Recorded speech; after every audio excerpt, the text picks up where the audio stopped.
How was he responding to the quarantine and the lockdown? It does take its toll on young men.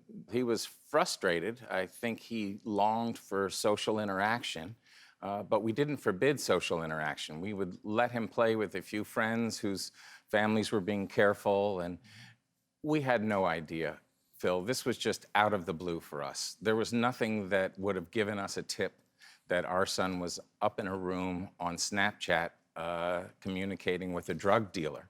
Or that he could get them delivered to the house. You believe that what happened is that he went on Snapchat and there was a dealer on there that had a drug menu, right? That's right. In fact, his best friend told us what happened, and he produced the actual menu that our son had sent him. So we know where the menu came from, and it was delivered on Snapchat, and it had a whole beautiful, colorful list of drugs you could choose from, and it said home delivery. Right. And this is the menu that was produced. So this is on a social media platform that children can go to. And I say children because he's 16. Yes. I never imagined that this was on Snapchat. Yeah, and it's not just Snapchat, it's all the social media. And we haven't confirmed this forensically, so we have to say allegedly. Yes. What do you think he got, and what did he get? We believe he ordered a Percocet. That's what his friend told us. And the police believe it was laced with fentanyl. He fell backwards,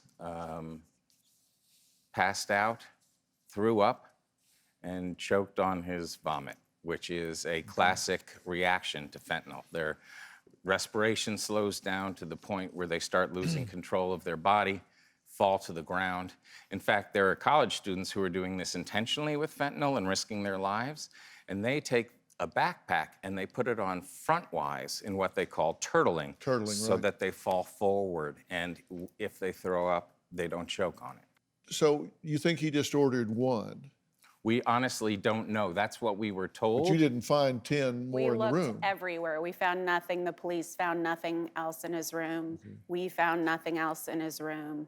And they were the ones that gave us our first education on, fentanyl-laced drugs. And they said he was in what they call the fentanyl death pose. And when we showed them, they were still in the house when his friend sent that screenshot. And when we showed it to them, we were like, okay, now we can find this person. And they said, don't get your hopes up, because the social media platforms will take down the profile, but then the person just pops up with a brand new one. They won't give us any identification or any identifying information because of privacy and free speech laws. How did it get into his hands? He got this, we believe, on Wednesday night, and he took it on Sunday.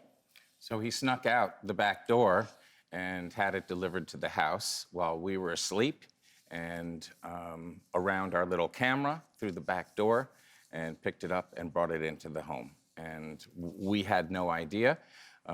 Toxicology takes a long time to get back, so parents are left hanging for a while before they know what actually happened to their child.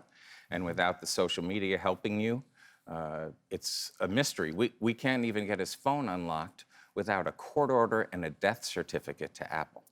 With your own child? Yeah.